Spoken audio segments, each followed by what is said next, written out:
Hello. Hi, Adri. How are you? I'm good. How are you? I'm good. So why don't you tell me what's going on this week?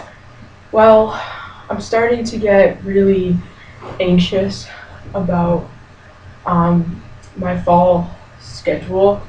We started planning our schedules, and well, first of all, I'm taking a heavy course load. Well, it may not seem heavy like to most people because it's only 13 credits, but 13 guys can still be a lot. yeah, so it's neuroscience and then 3 other intro to OT classes. So, and the OT classes are only like 3 credits a piece, and they're not supposed to be very challenging, but neuroscience is just gonna absolutely blow me out of the water. Like, I'm gonna be so stressed and lost and confused, like I already know it. So is it just your academics that's bothering you? Well, no, because then alongside with that, I feel like I took on a lot of extracurricular responsibilities, and I'm not really sure that I think I might have bitten off a little more than I can chew. Like, well, I've always played rugby, and like that takes up a lot of time because even though we're a club sport, we're trying to be a varsity sport, so it's like a huge commitment. And now I'm on the e-board for rugby, which is awesome, but again, it's more, yeah, it's more leadership and more hours. And then I've always been in activities programming board, EPB, and now nobody wanted to step up to be the e-board member that does the edutainment events. So I got nominated and I just took the position, and as soon as I accepted the position, I didn't feel excited. I kind of felt like almost as if maybe I had made a mistake. So you're definitely feeling overwhelmed, a little hesitant about all the things that you're doing because you know everything's going to take up a lot of your time, but you know that you feel like the responsibility to have all these activities and be committed to all of them. Yeah, I mean, I would definitely say that I'm feeling overwhelmed, and it's crazy because I'm still on this semester, trying to get through this semester, and I'm already worried about next semester. And on top of those 2 things, I have, my work study job, and there's obviously like I have a social life, and I'm getting nervous that I'm gonna go into the year and be stressed out off the bat. So what would your ideal semester look like if you could change it? Well, what do you think would make you feel less of this overwhelming, hesitant feeling? Well, I don't know, because on one hand, yeah, it would be nice to not have those commitments, or at least not all of those commitments, but on the other hand, I feel like I can't not do any of them. So you're feeling a little guilty that if you got rid of some of your positions, you would feel guilty about not being fully committed to it.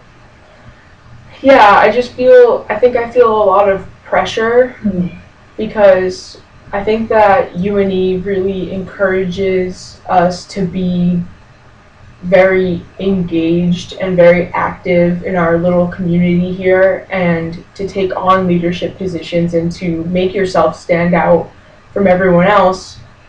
And that's great, but I feel like if I don't do all of these things, I'm basically a failure.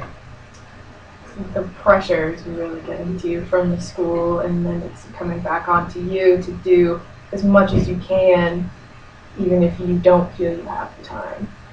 Right, yeah, because one of the girls who's graduating this year that's in my major was telling me all about applying to grad school and how UNE's grad school program wasn't even taking a lot of people from UNE, and that made me really nervous because UNE's undergrad program is basically specifically preparing us for their grad school program, at least as far as occupational therapy goes. So, and this girl is a good student, probably a better student than I am. So I'm thinking, oh my God, if they didn't accept her, then I'm definitely not going to get in. And if UNE isn't accepting her, then like who is? So you're thinking a lot further into the future. So you're thinking about you needing all of this stuff to be successful eventually if you want to go the grad school route. Is that what you're thinking you want to do? Yeah, I definitely, I pretty much have to do the grad school route if I want to be an occupational therapist. Mm-hmm. So you can't be an occupational therapist without a master's degree in OT. So graduating from UNE as a HOAS major without grad school, I'd pretty much be qualified to be a gym teacher. So that's not what I want to do. Mm-hmm. So you're thinking that by doing all of these activities and taking on all this pressure, it's just only going to help you in the future. So you're trying to look hopeful into the future, but that's hard knowing the schedule that you've created for yourself. Right. It's like, sure, maybe I'll make it into grad school, but am I going to have time to breathe? Who knows? Have you thought about any ways that you could maybe take some of the pressure off of yourself for this incoming semester?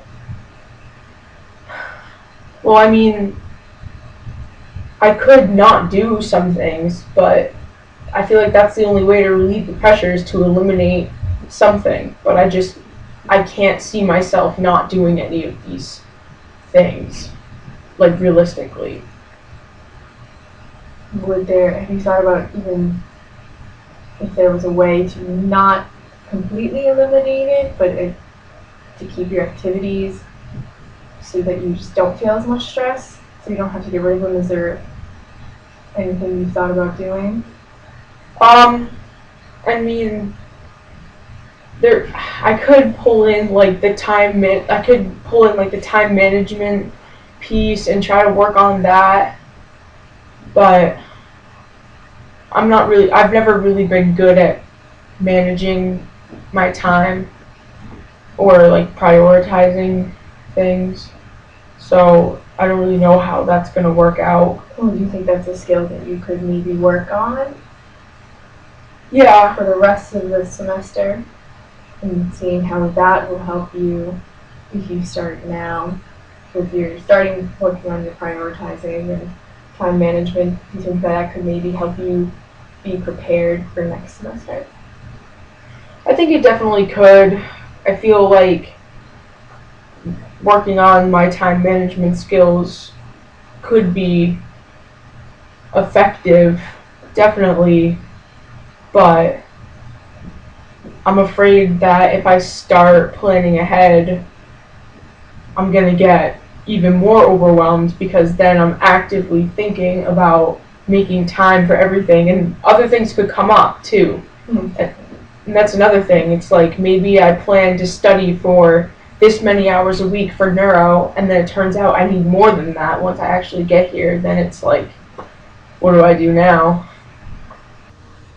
So why don't you start by telling me about each of your priorities in detail? Okay. So breaking it down, there's school. Obviously, we know school involves attending classes, mm-hmm. studying, doing homework, possibly going to get tutored, and that takes up a lot of time, so there's that. And like I said, I'm taking neuroscience, which is going to be a really hard course for me, so I know there's going to be a lot of time going into that. And then my other 3 courses, probably not as much work, so I can kind of, not prioritize those other classes as mm-hmm. much, but school comes first, definitely. Next on my priority list, I'd say, well, not ordering them for now, but next would be the next biggest commitment would be rugby. And so for rugby, there's practice time and lifting and runs. So basically, we practice in the spring. In the spring, we practice twice a week, lift and run twice a week, and have one day off. And then in the fall, we practice 3 times a week, have an extra day that's usually lifting or running, and then we usually have a day off, and then we have games on the weekend. So it's like a full week commitment. So then, and along with that is the e-board position, and my position is recruitment and retention. And basically what that involves is trying to bring in new players and keeping the current players happy. So I organize team bonding events and team building activities, and I have to attend e-board meetings where all the officers check in with each other. So that's like a lot of time. Then we go to APB, which I'm sure you know there's events all week, every week. I don't have to go to every one of them, but I have to plan and organize all the ones that are under the edutainment category, and then I have to be at them or find somebody else that can be at them, and staff, and I have to have office hours to plan events. And then there's the e-board meetings for those, which is like an hour a week, and then the general board meetings, which is like an hour a week too. So that's a lot. And then I have my work study job, which isn't that big of a deal because I can do homework while I'm at work, which is very helpful. Yeah. And then in between all that, I have my dog on campus, who is mostly a blessing because he relieves so much of my stress and makes me feel so much better, but at the same time, he can also be a stressor because he has to be taken out, he has to go for walks, he has to, sometimes I have to drive him to daycare, pick him up from daycare, which is, money and time. But if I didn't have him, I would be even more overwhelmed. So it's kind of like a give and take with that. And I think that covers just about everything. Okay, so why don't you think about those and see if you can list those in priority, which mean the most to you. Okay, well, I'm thinking that my mental health does come first and my physical health, and I think that my dog does contribute a lot to my mental health. Okay, So dog's top high on your list. yeah, especially because he's a dependent, he can't take care of himself. So he's probably the first or second on my list. Right behind that would be school. I'm here mainly to get an education. I pay mainly for my education. And studies are important. So that would be the second one. I would say next would have to be rugby, because if I don't play a sport, I get bored and lazy, because I love rugby. I love to play rugby. I love being a part of the team. And I just feel like I would really miss being a part of a team and playing sports and getting that structured activity every day if I didn't do it. And that could be a good stress reliever for you too, keeping active and staying in your sports. Yeah, definitely. So I think I would be kind of lost without rugby. APB falls kind of near the bottom because it is good for leadership and for resume builders and stuff of that, like that nature, and it keeps me very involved in the school community. But I'm just not as passionate about it as I am about, obviously my major and rugby. So I think APB would probably fall towards the bottom. My work study job would probably come before that. Before AP. Yeah, because because I need the money, first of all. Mm-hmm. And second of all, it's not very stressful because it's basically scheduled homework time.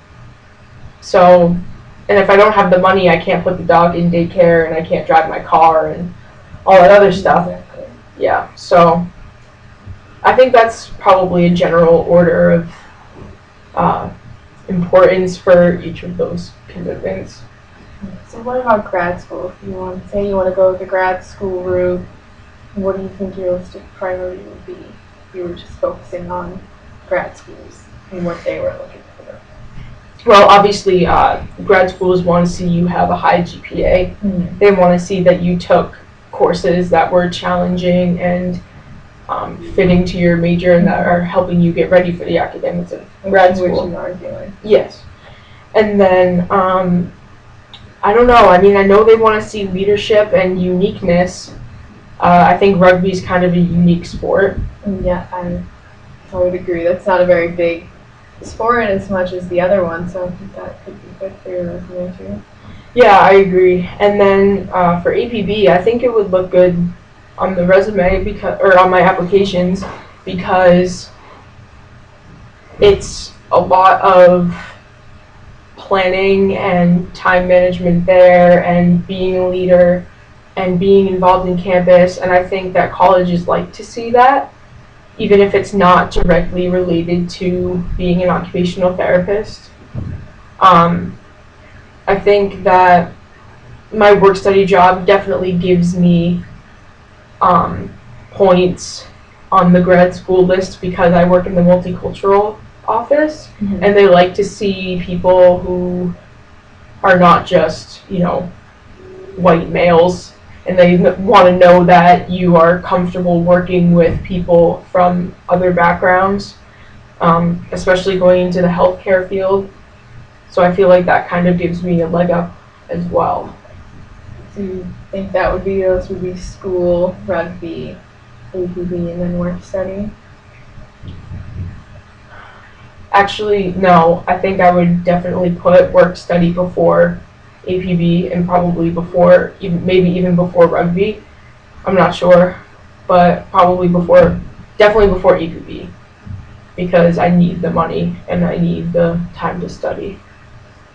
So are you seeing a similar pattern here? Do you see anything in common between both of those lists for your importance and your future's importance?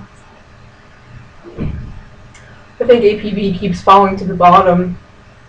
So what do you think that means for you and your APB position? Well, I don't think that it makes me look very good as a leader because I'm putting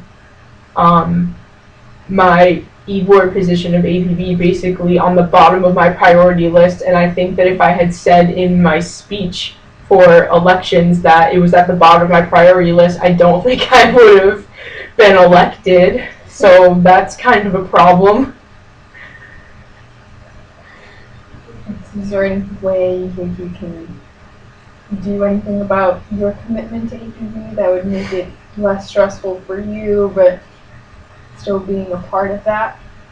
I mean, I could step down from my e-board position and just be a general board member, but the huge problem around that is I don't know who would take my place, and I would feel really guilty about it for a lot of reasons. I would be abandoning the rest of my board members, and I would be putting somebody else on the spot to step up and take my place, and it would make me look bad because I started something and then I didn't finish it. I quit. Do you think it would look worse if you took the opportunity to professionally step down and leave an opportunity open for someone else as opposed to being a leader but not being as fully committed to it? See, that's tough because I know that most people would answer it would look better to professionally step down, but in my mind, it just seems like quitting is never the right answer, and that I need to stick with it and figure it out. So you're feeling a lot of pressure from yourself to not quit, even though you're feeling so stressed about everything and even something that's not that important to you. Correct. Do you think there's a way to look at your thinking and think about your stress and your mental? You had said that your mental and physical health was extremely important to you. So do you think that keeping your mental and physical health is going to be as important if you're taking on all these opportunities, even if you're not as committed to them, as opposed to if you keep them and have your mental health for yourself, feeling all kinds of stress? Yeah, that's true. I see what you're saying. I don't know. I guess I never really thought of it like that. I did say that my mental health was the most important, and if this is really stressing me out, then I guess that would kind of be a major confliction right there. So what would it look like to you to step down as an board member on your APB and be the general member instead? What would that look like to you? I wouldn't have to plan the events. I wouldn't have to have one-on-one meetings with our director. I wouldn't have to do office hours. I would just be able to participate in the events that I want to and staff the ones that are convenient for me to staff. Basically, as a general board member, you have to staff big events, but there's only about 4 of those a year, and then the rest of them are pretty much volunteer based. You just do what you can. When I was a general board member this past year and the year before, I just usually did like 1 or 2 events a week, and it wasn't that big of a deal. So I guess it would be a lot less stressful, much less pressure, and I would be able to focus on other things, and I wouldn't be as committed to the club. How do you think that would look? And how do you think you would feel stepping down from your e-board position if you decided to? I can't get past the guilt. Can you tell me a little bit more about why you're feeling so guilty about stepping down from this position? I guess it's because I thought that I could handle it, made a commitment, started doing, the work for it. I've already started planning events and stuff for next year. And just to back out and leave it with somebody else to step in and take over, it just doesn't seem fair, I guess, would be how I would describe it. What do you think about it? Is it fair to you or someone else? Is that right? It wouldn't be fair to somebody else who would have that. Well, because somebody else would have to come in and say, okay, this is where Avery left off and this is where I have to pick back up. And maybe they didn't necessarily want the position and they just stepped up because they feel like they had to, kind of like how I did. Do you think it would make you feel better knowing someone wanted the position as opposed to feeling that you're going to have to force someone else to step up? Yeah, I mean, if somebody came up to me and said, oh, I wish I could have that e-board position, I'd be like, good, take it, you can have it. I just don't know if that's a realistic possibility. Do you think there's a possibility that if they're not asking you, is there something you could do about that? You can like talk to somebody like on the general board that's not on an e-board position, or what would you think about doing that? I mean, I guess I could talk to somebody who I know spends a lot of time at APB events and just say like, hey, have you ever thought about doing an e-board position and just see, maybe kind of just feel out how other people on the general board are feeling about, being a more executive member. So knowing that you know someone who spends a lot of time in APB and working with them, and how do you think that would go?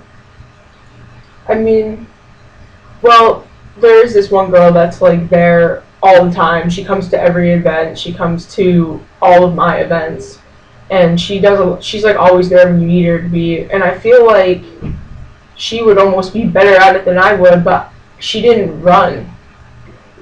Like when elections came around, she didn't run to be on the e-board. Do you think that's what's maybe has made you feel hesitant at all? Well, yeah, because I don't know. Since she didn't run, I don't know that she wants it. But then I don't. Maybe she didn't run because she knew I was running and she knew that I was gonna get it because I'm more outspoken than her. So I don't know if maybe that has something to do with it. What do you think about approaching her? Do you think you could do that? Do you think that it would make a difference? And how would you feel after asking? I mean, I think I would be able to bring it up maybe just casually first and just say like, oh, why didn't you run for this position? Like, you're at so many events and you seem to be, passionate about it. Because again, she doesn't have to be at all of them, but she is. So I guess I could start by bringing it up just casually and kind of feel out the situation rather than just being like, hey, do you want to take over my position? Because I think that would be too intimidating for both of us in this situation. How do you think you would feel if she had offered to take the position? How much do you think that would relieve your stress? Do you think that would make you feel better at all? How do you think that would go for your semester? I think it would be kind of bittersweet because at first I would feel relieved and then I would kind of be like, wow, it's too bad that I couldn't do it. Like, I failed. Why do you think you feel that failure? Well, because I basically quit, and quitting is synonymous with failure in my mind. How are you thinking you're quitting? Well, because I started something and didn't finish it and passed it on to somebody else. But as still being a part of that same group, just in a different position, do you think that would still make you feel the same way if you were still working on the things you had been just as a different position? I guess that doesn't technically mean quitting. More so maybe just like moving to a different role, back to the role I was at before. Do you think that would make you feel less stressed or more stressed? Probably less stressed as long as I could get past like the negative feelings about it. Like, I don't know, I feel like people would be talking behind my back and be like, oh, Avery couldn't do it, like she had to give it to somebody else, like, and I feel like it would just make me look bad. So what you're feeling is you're feeling all these negatives from inside of you, which is directly affecting your decision when you're not exactly sure of what's going to happen. So why do you think you're feeling all of these negatives? I think probably because I want to be successful. I want to be able to take on a lot of things and have all of these things on my record and be able to make great accomplishments. And not being able to just kind of makes me feel a little bad about myself. Do you think it's possible to still be successful being a general member as opposed to an e-board member? Do you think you could still feel success that way? Well, yeah, I mean, definitely. The executive board makes general members feel good about themselves when they do good things. They recognize general board members every week for their efforts. If somebody was doing like an outstanding amount of work that week, I guess it's really just a title thing. Like even though everybody's working hard, people just have different titles, and I wouldn't have the executive title anymore. Do you think that's affecting your decision? Is the title? You just want the title? Yeah, it's like pretty much how it looks on paper. And I know that sounds awful, but again, back to the success and back to the grad school and the resume, that's what they look for. Do you think it would affect your future so much that you wouldn't get into grad school if you had just one less title but still had the activity? I mean, realistically, probably not, especially since it doesn't really have anything to do specifically to my major. Mm-hmm. So you think that's something you could think about? Yeah, I think that I might be able to get past these negative feelings, and I might be able to make a better decision based on logistics for my lifestyle rather than how I'm gonna look to other people. Hi Megan. Hi, Avery. How are you today? I'm good. How are you? I'm good. So, do you want to tell me a little bit about why you're here today? I've just been having we're having a couple problems in my house, like with a couple of our roommates and one of our friends who doesn't even live with us. Okay, so there's some tension in your house. There's definitely a lot of tension. Okay, do you want to tell me a little bit more about what's going on?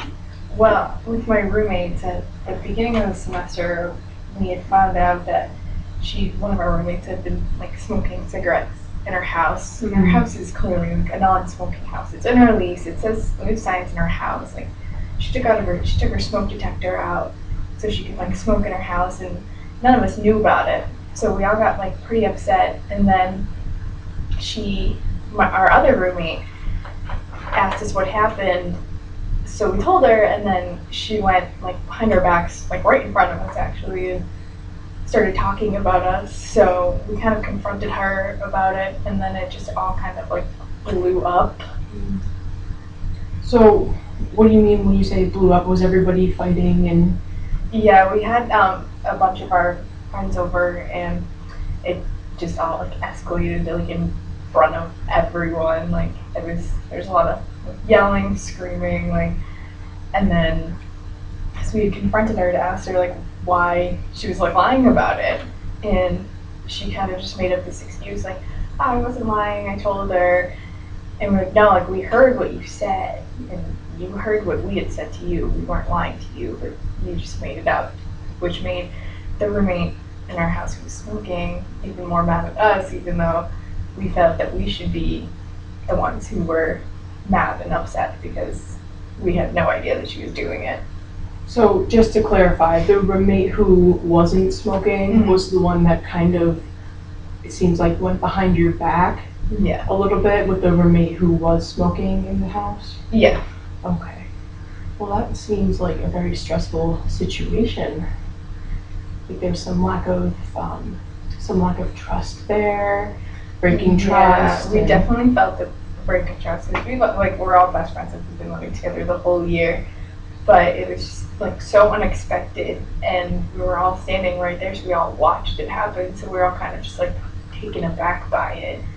And then she got one of our other friends involved who had already been kind of distant, I guess, from us. So then there was just 3 of them who were just like randomly mad at us, and then there was the other 4 of us who were all just kind of like, I don't know what to do with all of you now. So there's 4 of you in the house that are on good terms, Yeah. and then there's 2 in the house that are not, and the others are outside friends? Yes. Okay. Well, that seems like quite a lot of drama to take on at once, especially since you're living with these people. Yeah, it definitely, like our house, we were definitely really awkward. The next few days, there was no speaking, actually, like, nothing between the four of us and then the other two. They would just like leave and do their own thing, and we were doing our own thing. And there was, even when we were all in the house together in the same room, there was just zero communication. Yeah, that must not be easy to go home to every day. No, like, none of us even wanted to go home. Like, we were just like, I don't want to go home because I don't want to sit around and just to feel like awkward. Right. Okay, so was there any kind of moment where anybody tried to break the silence and point out what was going on? One of our roommates, who was technically on our side, suggested that we have a roommate talk like 3 days after there had been no speaking between any of us. But that didn't really go over very well. What happened in that conversation? Well, we had felt that we were the ones who should be like apologized to for smoking in our house and like going behind our backs and like not telling us anything. But the both of them would come in, and one of our roommate who had been smoking just came in like absolutely like bawling her eyes out and crying. So she was just kind of like playing the victim, we all felt like. So it made the rest of us like a little more like aggravated with it because we just didn't understand. And they had expressed that we should have been apologizing to them, and that's not how we felt. So it just didn't connect. So it just kind of escalated it more because none of us seemed to be seeing the same side the same way, I guess. Yeah, it seems almost as if the roommate who was smoking felt kind of ganged up on. Yeah. Oh yeah, definitely. She had sent one of our roommates like a huge text message about like how her and the other one had felt so attacked and ganged up on exactly what we said.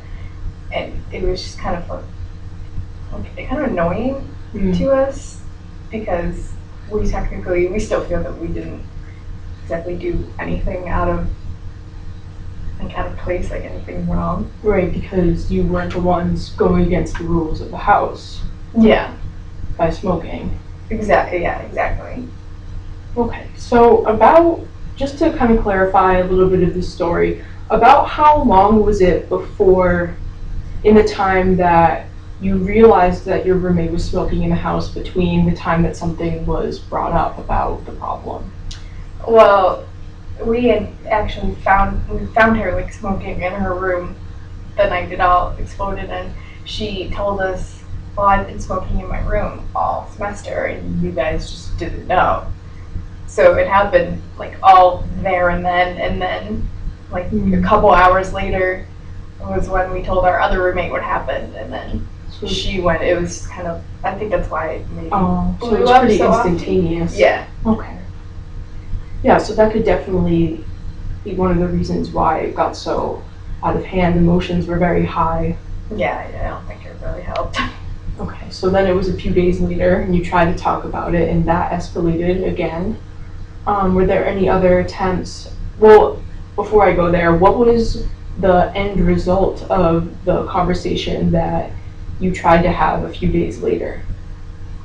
I don't really think there was really an end result, which kind of, I don't think really helped because we had all said, well, I thought I should be apologized to, and they said, well, I thought we should be apologized to because we had already apologized, which they kind of, one of them did, but it was when everyone was still like really, really upset and really high in emotion because it all just happened, so we didn't really think it definitely didn't make a difference. So it was just kind of left at, okay, well, I'm not going to smoke in my room anymore, and that was pretty much it. So the original problem was solved, but the hurt feelings and the awkwardness kind of was just left as it was. Yeah, exactly. Okay.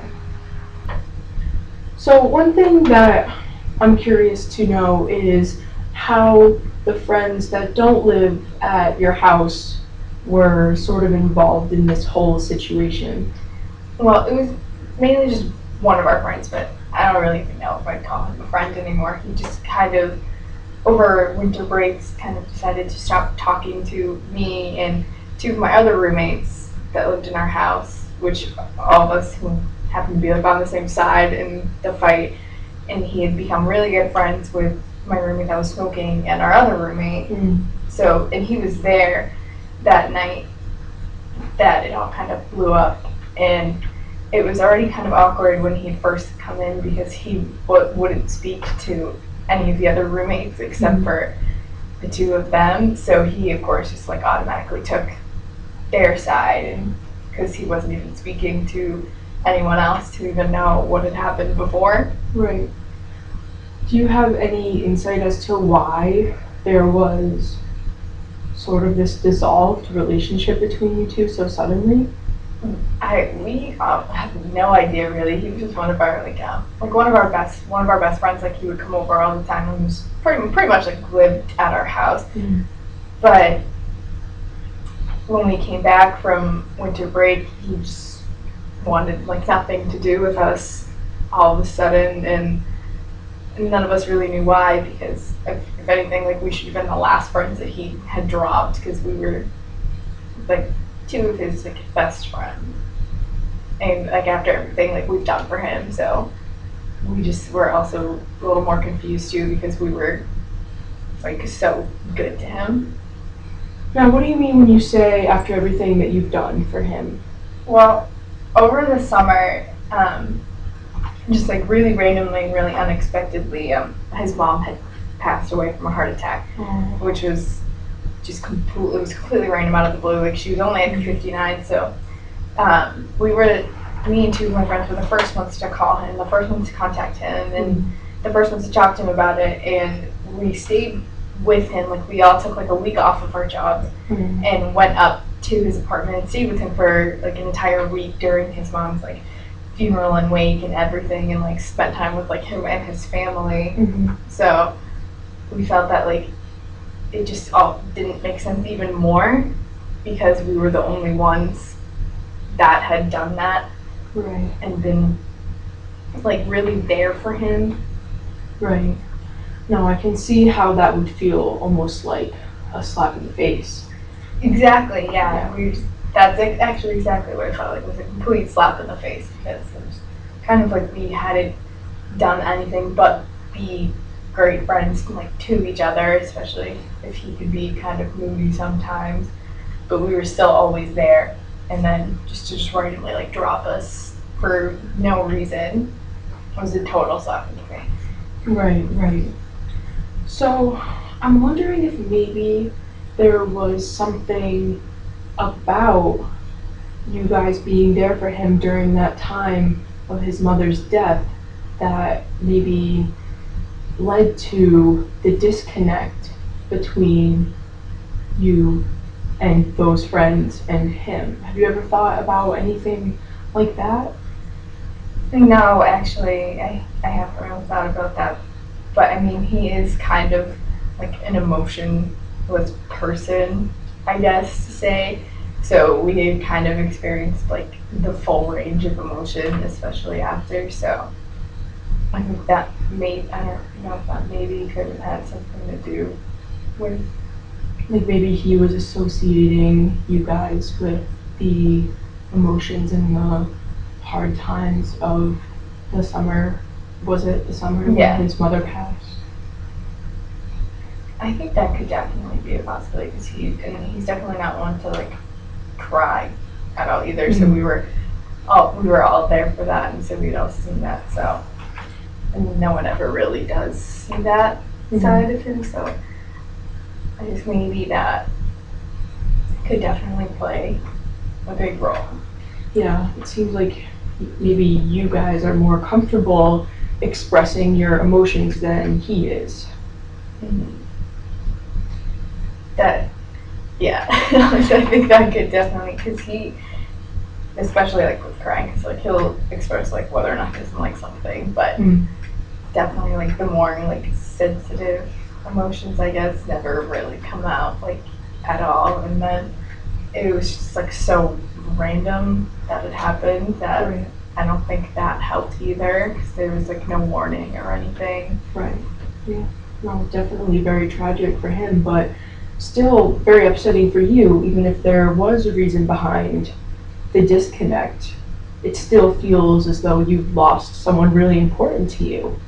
Yeah, it definitely does, because I mean, we started like hanging out and being really good friends like sophomore year, so like over 2 years ago, and we all spent like all summers together.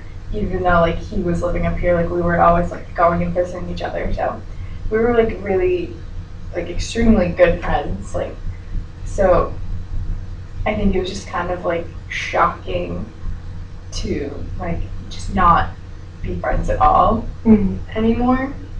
Right. So now, at this present time, is it still that you four are not on speaking terms with him, but he is close with the other two girls in the house? He's still really close to those two. Like they go out like all the time together. He kind of has talked to me when he has seen me, but he is pretty much like refusing to talk to one of my other roommates. But because he only sees me if I'm with my other two roommates that he's friends with, and so I think he just maybe feels obligated to talk to me because I'm there and like no one else is. Right. But because it still just feels like kind of like he doesn't really care that much. Like doesn't seem to be bothered by the fact that we're not friends, but it's like I'm only gonna talk to you because like you're here, and that would be weird if I wasn't talking to you. Right, right. So what would you say would be your ideal relationship, or I guess not even relationship, but what would be your ideal situation with the people in your house right now and the people, well, the one boy outside of the house? What is your perfect picture of how things would be flowing? I mean, for my house, like we all kind of agreed and even talked about it when we were having like our roommate talk, that it's not gonna be the same as it was like the entire year before. But so I mean, I know we can't go back to that, but at least like being on good terms and just being able to like have everyone be in one room, and like, or even like go out and like not have it be awkward, because now it's just kind of known that like me and the other three like kind of just do like our own thing, and then they kind of do their own thing, and there's not really a lot of like intercommunication, because they'll just leave and go out because they'll be going out with the one friend who doesn't talk to us, but just not say anything about it unless we say like, oh, where are you going? And then oh, well, we're going out with Lucas, and then there's just like no like invite or like even like signs of like friends, like we're friends at all. So I think even just like being able to just sort of, oh, like do you want to go out and like do this or something, and not have to be extremely like awkward, would, especially since like we're all graduating. So right. So you have, what is it, 2.5 weeks left living together.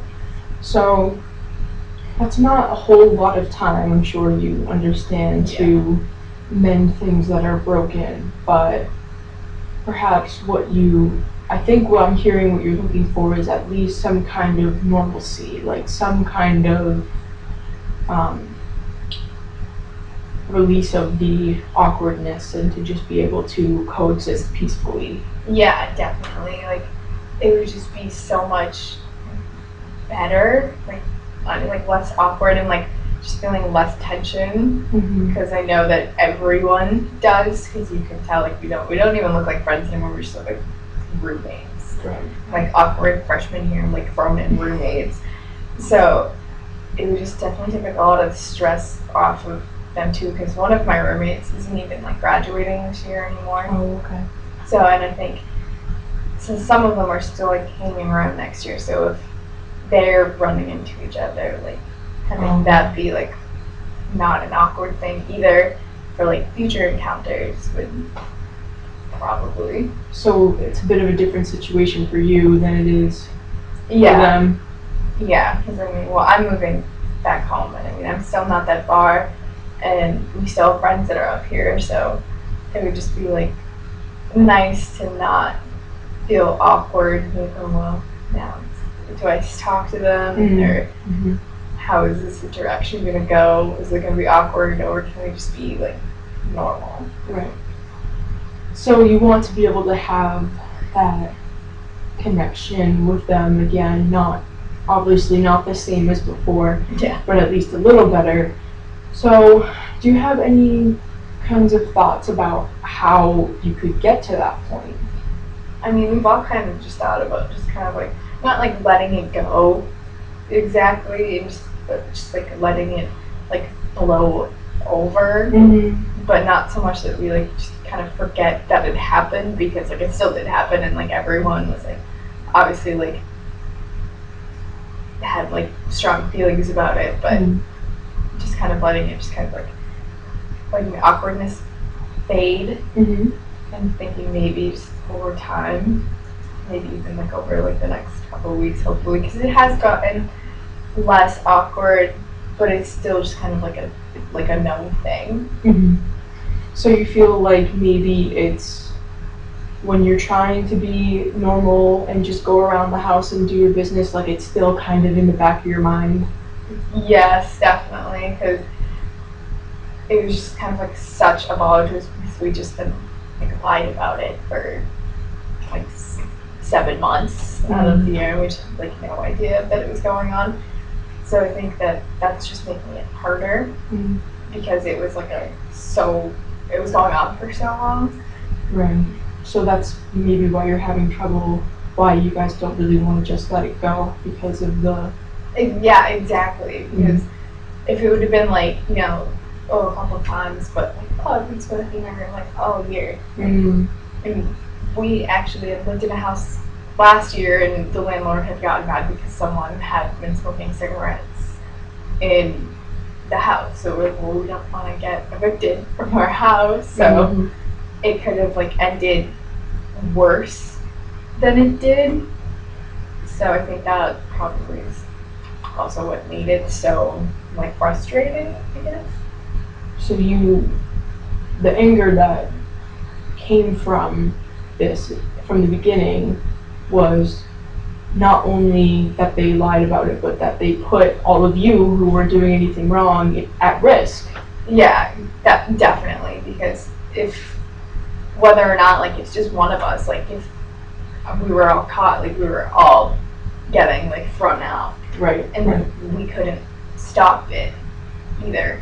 But it was just kind of like she didn't like stop to think about that, and whether or not she said like, well, I didn't want anyone else to get in trouble for me, like we all still would have gotten in trouble. Mm. So I think that was definitely just way more frustrating.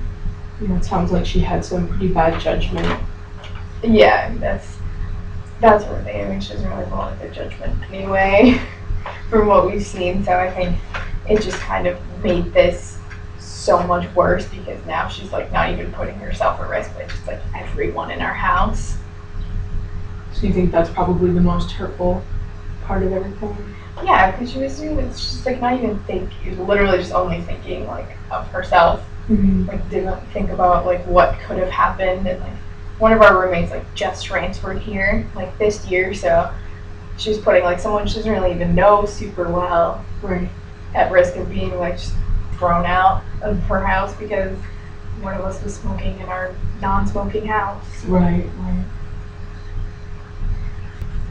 So here you are in this situation now. You have a little over 2 weeks left living with these people. You're just trying to get through to graduation. What are you going to do for yourself and for everyone else in the house to make the next 2.5 weeks go as smoothly as possible?